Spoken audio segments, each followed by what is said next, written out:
সবাইকে স্বাগত জানাচ্ছি নতুন আরেকটি বিষয় নিয়ে কথা বলবার জন্য আপনাদের সামনে হাজির হয়েছি। আজকে যে বিষয়টি নিয়ে কথা বলতে যাচ্ছি সেটি হচ্ছে আওয়ামী লীগের ৫ই অগাস্ট পরবর্তী বিপর্যয়ের পরে আওয়ামী লীগের বর্তমানে ক্রাইসিস সময়ে কী হবে পরবর্তী সৈয়দ আশরাফ, যিনি 1/11-এর সময় আপনারা জানেন যখন বিএনপি জামাত ২০০৬ সালে ক্ষমতা ট্রানজিশন অফ পাওয়ারটি স্মুথভাবে হস্তান্তর করেননি।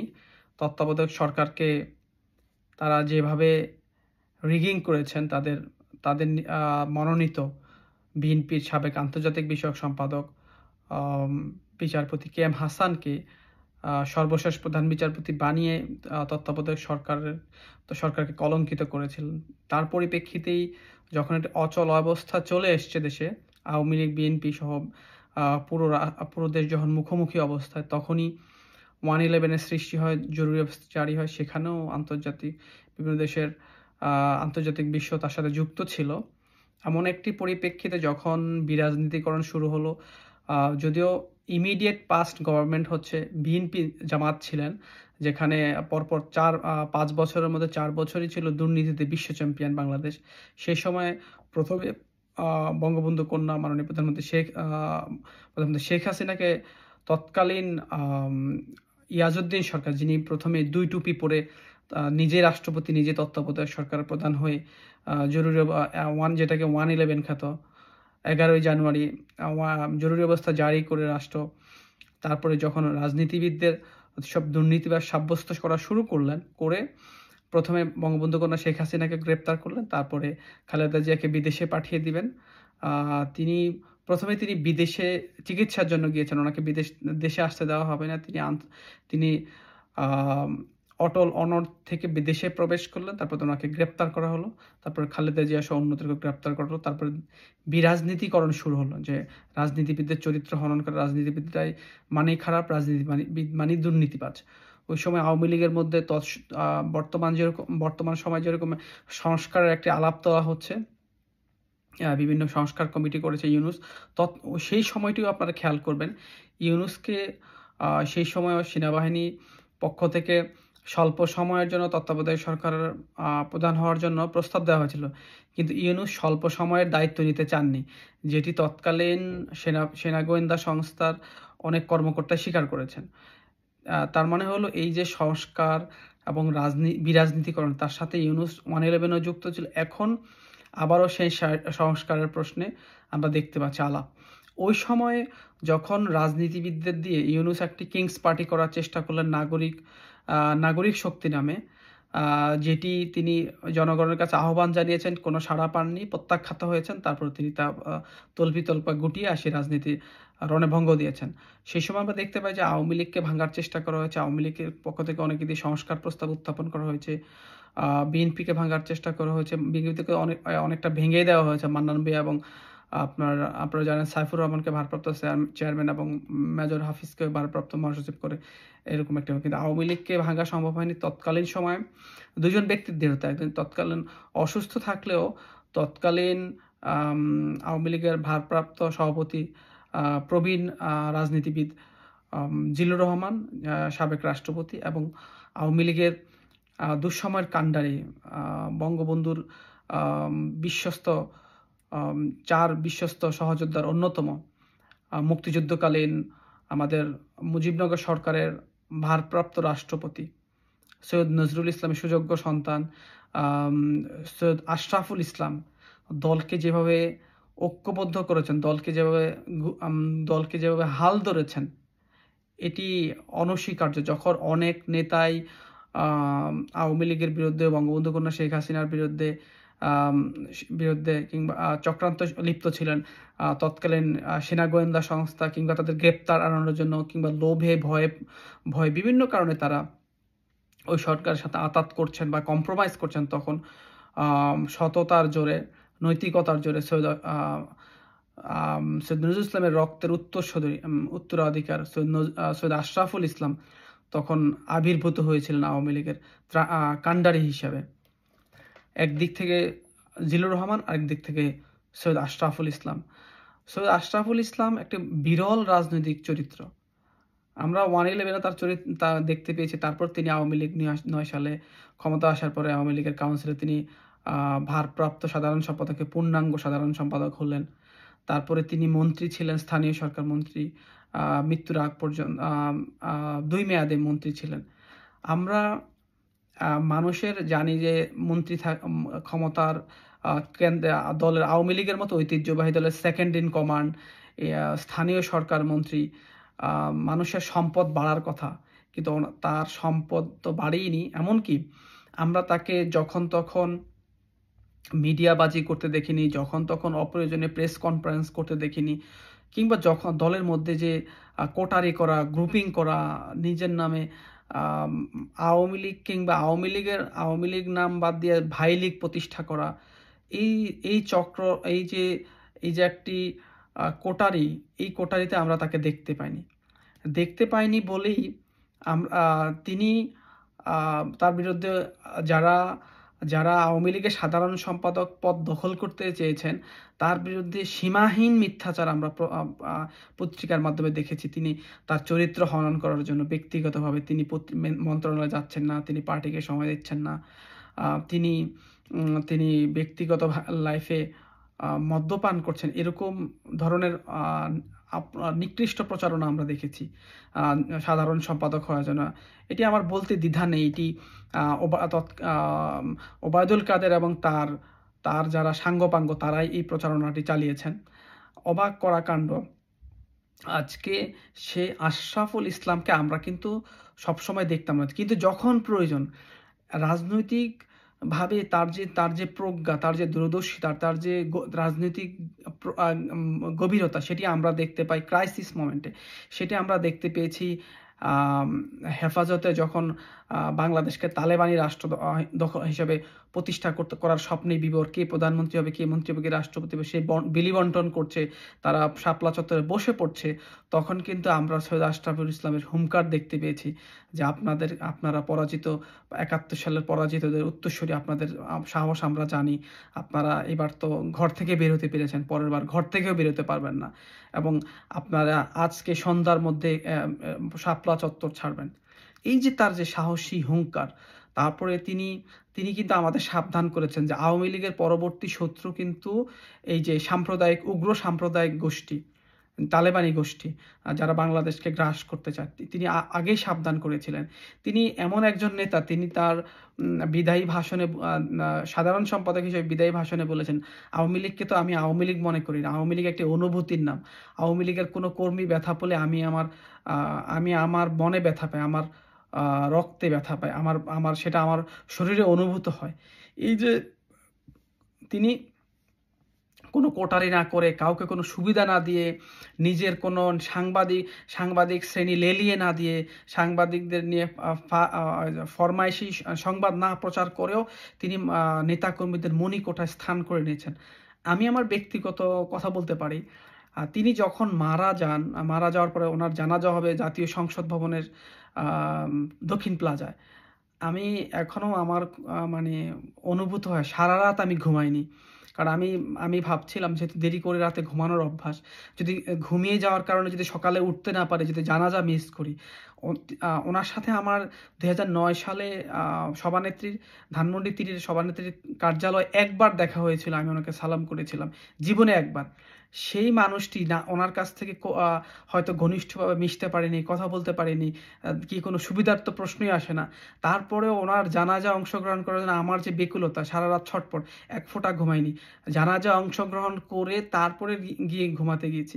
এখনও যখনই কোনো ক্রাইসিস মোমেন্টে, আমরা যখন আবার 13-14 সালের ইলেকশনের আগে নির্বাচন হবে কি হবে না তা নিয়ে দেশ বিদেশি চক্রান্ত, সেনাবাহিনীর মধ্যে একটা চক্রান্ত চলছে বিদ্রোহ করার জন্য, যখন জাতিসংঘের সহকারী মহাসচিব অস্কার ফার্নান্দেজ তারাঙ্কো তিনি আসলেন, আওয়ামী লীগের নেতৃত্বে যে 4 জন মিটিং করেছেন, আপনি সৈয়দ আশরাফুল ইসলাম, তোফায়েল আহমেদ, আমির হোসেন আমু এবং ডক্টর গহর রিজভী, এই 4 জনের নেতৃত্বে যে আওয়ামী লীগকে নেতৃত্ব দিয়েছে, মিটিং হয়েছে সফলভাবে। মিটিং হওয়ার পরে পরবর্তীতে নির্বাচন হলো, নির্বাচন হওয়ার পরে আওয়ামী লীগ আবার 18 সাল পর্যন্ত সেই সরকার কন্টিনিউ করলো। আবার আমরা ওনাকে 2019 সালে হারালাম, যেটি আমাদের জন্য মানে অকল্পনীয় ক্ষতি। আওয়ামী লীগ এখনও একজন সৈয়দ আশরাফুল ইসলামকে খুঁজে ফিরছে। সৈয়দ আশরাফুল ইসলামের যে শূন্যতা, সেটি কেউ পূরণ করতে পারেনি। আজকে ওবায়দুল কাদের মাঠের ছাত্রলীগের সভাপতি ছিলেন, রাজনীতি করে এসছেন, কথা সত্য। সৈয়দ আশরাফুল ইসলাম ছাত্রলীগের রাজনীতি করেছেন, ময়মনসিংহ জেলা ছাত্রলীগের সভাপতি ছিলেন, কিন্তু তিনি 75 পরবর্তী সময়ে তিনি যুক্তরাজ্য চলে যেতে হয়। তিনি আওয়ামী লীগের মধ্যে যে কয়েকজন নেতা গভীরভাবে রাজনীতিক, আমি ওনাকে রাজনৈতিক দার্শনিকও বলতে পারি, রাজনীতিকে গভীরভাবে ধারণ করেন, লালন করেন, গভীরভাবে উপলব্ধি করেন, তার যে চিন্তার গভীরতা, রাজনীতির গভীরতা, তার মধ্যে কোনো কৃত্রিমতা বিবর্জিত একজন রাজনীতিবিদ, যাকে বলা যায় আপাদমস্তক রাজনীতিবিদ, যেটি বর্তমানে খুবই যিনি সজ্জন, যার রাজনৈতিক গভীরতার প্রশ্নাতীত, সেই সৈয়দ আশরাফুল ইসলামের অভাব আওয়ামী লীগ প্রতিনিয়ত অনুভব করছে। যখন সৈয়দ আশরাফুল ইসলামের পরে যখন ওবায়দুল কাদের সাধারণ সম্পাদক হলেন, তো পরপর 3 মেয়াদে, যেটি জানি না আওয়ামী লীগ কি ভিতর থেকে বঙ্গবন্ধু কন্যা শেখ হাসিনা যেভাবে সরকার, আন্তর্জাতিক বিষয় এবং সারা দেশের নেতাকর্মীকে যেভাবে কানেক্ট করতে পারেন, তিনি যতটা মিডিয়াবাজি, প্রয়োজনীয় অপ্রয়োজনে তিনি কথা বলেন, প্রয়োজনীয় অপ্রয়োজনে তিনি কোনো নেতাকে স্পেস দিতে চান না, নেতৃত্ব বিকাশ করতে চান না, তিনি সারাক্ষণ প্রয়োজনীয় অপ্রয়োজনে প্রেস কনফারেন্স করে বেড়ান। তিনি কোনো একজন নেতাকে দ্বিতীয় কোনো নেতা তৈরি হওয়ার কোনো সুযোগ দেননি। অথচ আশরাফুল ইসলামের সময় আমরা দেখতাম মাহবুবুল আলম হানিফ কথা বলছেন, দীপুমণি কথা বলছেন, কিংবা ডক্টর হাসান মাহমুদ কথা বলছেন, আরও অনেকেই কথা বলছেন। এই যে দলকে কুক্ষিগত করা এবং দলে বিভিন্ন বিএনপি জামাতিদের যে অনুপ্রবেশ হয়েছে এবং দলকে দলের নেতাকর্মীদেরকে অশ্রদ্ধা করা, অসম্মান করা। অন্যদিকে আমরা দেখতে পাই ওবায়দুল কাদেরের সময় আমরা দেখি নেতাকর্মীরা তার সামনে অপমানিত হচ্ছে, নেতাকর্মীরা যখন কথা বলতে তাদেরকে অসম্মান করছে, সাধারণ সমর্থক দূরের কথা, তার সামনে গিয়ে কথা বলতে। কিন্তু অন্যদিকে আমরা যখন দেখি বিনোদন অঙ্গনের কোনো নারী তার সামনে আসছে, তিনি হাস্যোজ্জ্বলভাবে তাদের সাথে কথা বলছেন, তাদেরকে তারা স্পেস পাচ্ছে। অথচ দলের একজন নিবেদিত নেতাকর্মীরা কথা বলতে পারছে না। এই আজকে 5ই আগস্টের পরবর্তী ক্রাইসিস মোমেন্টে আমরা বঙ্গবন্ধু কন্যা শেখ হাসিনার পাশে এখন কে দ্বিতীয় সৈয়দ আশরাফুল ইসলাম হবে, এটি নেতাকর্মী সমর্থকদের, প্রতিটি নেতাকর্মী সমর্থকদের মুখে মুখে। এখন এই মুহূর্তে দুঃখজনক হলেও সত্য যে আওয়ামী লীগের যত কেন্দ্রীয় নেতা আছে, বঙ্গবন্ধু কন্যা শেখ হাসিনা ছাড়া কোনো নেতার প্রতি আওয়ামী লীগের নেতাকর্মীদের ন্যূনতম আস্থা নেই। এটি কেন নেই, এটি বড় একটি প্রশ্ন। তারা কেন আস্থা অর্জন করতে পারলেন না? কেন তারা গত 16 বছর, যারা 75-এর পরে বঙ্গবন্ধুর অসাম্প্রদায়িক রাজনীতি, বঙ্গবন্ধুর আদর্শ, আওয়ামী লীগের রাজনীতি, মুক্তিযুদ্ধ, বাংলাদেশকে টিকিয়ে রেখেছেন, বাংলাদেশের আনাচে কানাচে আওয়ামী লীগের আদর্শ।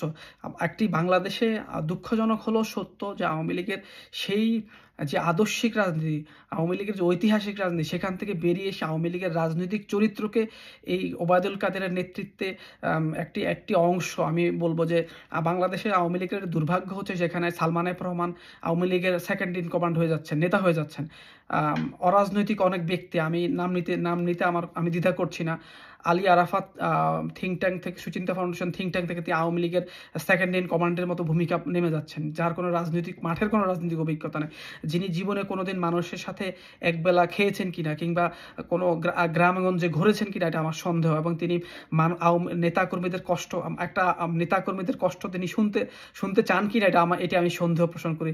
আওয়ামী লীগের কর্মীদের তার বাসায় আওয়ামী লীগের কর্মীদের এক্সেস আছে কিনা, তিনি বঙ্গবন্ধু কন্যার কাছ থেকে কতটুকু শিখেছেন, এটি আমরা সন্দেহ পোষণ করি। কারণ যার বাসা নেতাকর্মীদের এক্সেস নেয়, যার অফিসে নেতাকর্মীদের এক্সেস নেয়, যার সাথে দেখা করতে অনুমতি লাগে, যার বাসায়, তারা কিভাবে আওয়ামী লীগের নেতা, যিনি কোনো কর্মীর গায়ে মাথায় হাত বুলিয়ে দিয়েছেন কিনা, কর্মীদের জিজ্ঞাসা করেছে কিনা তার পরিবার কিভাবে চলে, তার রাজনৈতিক আদর্শ কি, কিংবা আমার সাথে একজন রাজনীতি করতে আসলেন কিন্তু আমি তার ব্যাকগ্রাউন্ড চেক করছি কিনা, চেক না করে তাকে দলে পদায়ন করছি কিনা, এই বিষয়গুলো এইভাবে আওয়ামী লীগকে ভিতর থেকে শেষ করে দেওয়া হচ্ছে। এখন কে আওয়ামী লীগের দ্বিতীয় সৈয়দ আশরাফ হয়ে উঠবেন এটি নিয়ে এখন আলোচনা হচ্ছে। এখন বঙ্গবন্ধু কন্যা নিশ্চয়ই যাচাই বাছাই করবেন যিনি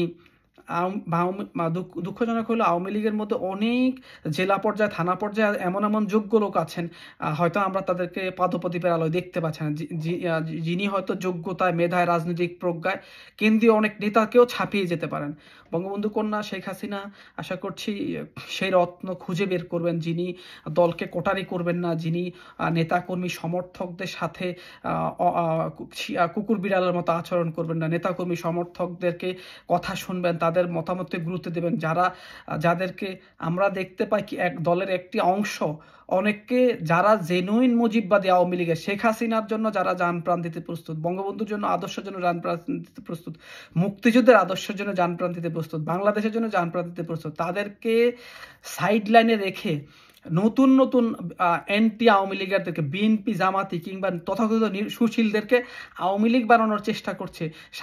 সেটা সাংবাদিকতায় বলুন, সেটা শিক্ষকতায় বলুন, গবেষণায় বলুন, আপনি প্রতিটা ব্যবসার ক্ষেত্রে বলুন, প্রতিটা ক্ষেত্রে এরকম একটি শ্রেণীকে আওয়ামী লীগার বানানোর চেষ্টা হয়েছে এবং তাদেরকে বিভিন্ন জায়গায় পদায়ন করার চেষ্টা হয়েছে, তাদেরকে সুবিধা দেওয়ার চেষ্টা করা হচ্ছে। এইভাবে আওয়ামী লীগকে ভিতর থেকে শেষ করে দেওয়া হয়েছে। আওয়ামী লীগকে এলিট শ্রেণী, গণমানুষের আওয়ামী লীগকে এলিট শ্রেণীর আওয়ামী লীগে পরিণত করা হয়েছে। আমি আরেকটি পর্বে অবশ্যই আলোচনা করব কারা আওয়ামী লীগের এই বর্তমান সময় নব্য মস্তাক, তাদেরকে চিহ্নিত করতে হবে। আশা করি জাতির পিতা বঙ্গবন্ধু কন্যা, তার প্রতি প্রতিটি নেতাকর্মী, সমর্থক এবং দেশবাসীর সাধারণ মেহনতি মানুষের আস্থা আছে। তিনি বাংলাদেশের মানুষকে উন্নত জীবন দিয়েছেন, বাংলাদেশের মানুষের যে আশা আকাঙ্ক্ষা, তিনি একইভাবে তিনি বাংলাদেশের জীবনমানের উন্নতি করেছেন। তিনি কর্মীদের খোঁজ খবর নিয়েছেন, তার কাছে এত প্রোটোকলের বাইরেও কোনো কর্মীরা যখনই যেতেন তিনি একমাত্র ভরসাস্থল। আশা করি তিনি বর্তমানে যারা এইসব যারা মুখোশ যাদের উন্মোচিত হয়ে গেছে, মুখোশধারী অনেকে এখনো লুকিয়ে আছে, বিভিন্ন এজেন্ট হয়ে, দেশি বিদেশি চক্র এজেন্ট হয়ে এখনো লুকিয়ে আছে, তাদের মুখোশ খুলে যাবে আশা করছি। তিনি তাদের চিনতে পারবেন এবং প্রয়োজনে জেলা থেকে বঙ্গবন্ধু যেরকম ইউনিয়নের নেতাকে থানার নেতা বানাতেন, থানার নেতাকে জেলার নেতা বানাতেন, জেলার নেতাকে তিনি জাতীয় নেতা বানাতেন, বঙ্গবন্ধু কন্যা আশা করছি এরকম খুঁজে খুঁজে, রত্ন খুঁজে খুঁজে যাকে যে দায়িত্ব দেওয়া প্রয়োজন। কেউ সাংবাদিক টকশোতে কথা বলছেন, তার মানে এই নয় সে অনেক বড় নেতা হয়ে যাবেন, তাকে সে টকশোই করুক। কেউ ভালো লিখছেন, তিনি লিখুক। কেউ ভালো নেগোসিয়েশনে তাকে, অর্থাৎ যার যে যোগ্যতা তাকে সেই জায়গায় কাজে লাগাবেন, এটা আমরা বিশ্বাস করি। যার সাংগঠনিক দক্ষতা অতুলনীয় তাকে সাংগঠনিক দক্ষতা বানাবেন। এবং এটাও আরেকটা বিষয় নিয়ে আলোচনা করবো যে আত্মীয়তা থেকে আদর্শের গুরুত্ব কতটা অপরিসীম, সেটা আরেকটা বিষয় নিয়ে আমরা আরেকদিন কথা বলবো। তো আজকে এই পর্যন্তই থাকুক যে আমাদের বঙ্গবন্ধু কন্যা কাকে এই ক্রাইসিস মোমেন্টে বঙ্গবন্ধু কন্যা সেকেন্ড ইন কমান্ড হিসেবে ক্রাইসিস, কারণ এই মুহূর্তে দলের একজন সেকেন্ড ইন কমান্ড দরকার, ক্রাইসিস ম্যানেজার দরকার, যিনি 111-এর সৈয়দ আশরাফুল ইসলামের মতো বাগাড়ম্বর করবেন না, কিন্তু যে কথাটি যখন দরকার টু দ্য পয়েন্টে বলবেন এবং তিনি নির্লোভ সততা, তার সততা এবং নেতাকর্মীদের সাথে আওয়ামী লীগের সাধারণ মানুষের সাথে তার কানেকশন থাকবে, কিংবা ভিন্ন মতাবলম্বীদের কাছে তিনি শ্রদ্ধা অর্জন করবেন, নেতাকর্মীদেরকে তিনি কানেক্টেড করবেন, সাধারণ মানুষের আস্থা অর্জন করবেন, যিনি এরকম একজন রত্ন সারা বাংলাদেশের আওয়ামী লীগের থেকে তিনি জেলা থানা পর্যায়ে থেকেও আসতে পারেন, জেলা পর্যায়ে থেকেও আসতে পারেন, জাতীয় পর্যায়ে থেকে আসতে পারেন। আশা করি বঙ্গবন্ধু কন্যা সেই রত্ন দ্বিতীয় সৈয়দ আশরাফুল ইসলামকে বের করে নিয়ে আসবেন এবং আওয়ামী লীগ এই ক্রাইসিস ইনশাল্লাহ বঙ্গবন্ধু কন্যা শেখ হাসিনার নেতৃত্বে এবং আমাদের সেকেন্ড ইন কমান্ড দলের তার নেতৃত্বে আমরা এই পরিস্থিতিকে বাংলাদেশকে বের করে আনবো এবং বাংলাদেশ যে রাজাকার এবং পাকিস্তান পন্থীদের তারা দখল করে নিয়েছে, সেখান থেকে পুনর্দখল করে মুক্তিযুদ্ধের বাংলাদেশকে আমরা পুনরুদ্ধার করব, এই আশাবাদ আমরা ব্যক্ত করছি। এটা বাংলাদেশের সকলের বাংলাদেশ হবে, যেই ধর্ম বর্ণ বিশ্বাস করেন সকলের বাংলাদেশ হবে। মুক্তিযুদ্ধের যে আদর্শ, সকল দল মত ধর্ম বর্ণের মানুষের বাংলাদেশ, আবার বাংলাদেশ বঙ্গবন্ধু কন্যা শেখ হাসিনার নেতৃত্বে আমরা পুনরুদ্ধার করব, সেই আশাবাদ আমরা ব্যক্ত করছি। তার জন্য আমাদের একজন সৈয়দ আশরাফুল ইসলাম, তিনি সৈয়দ আশরাফুল ইসলামকে তিনি বের করে নিয়ে আসবেন এবং তিনি তাকে দায়িত্ব দেবেন বলে আমরা আশা করি। সবাইকে ধন্যবাদ।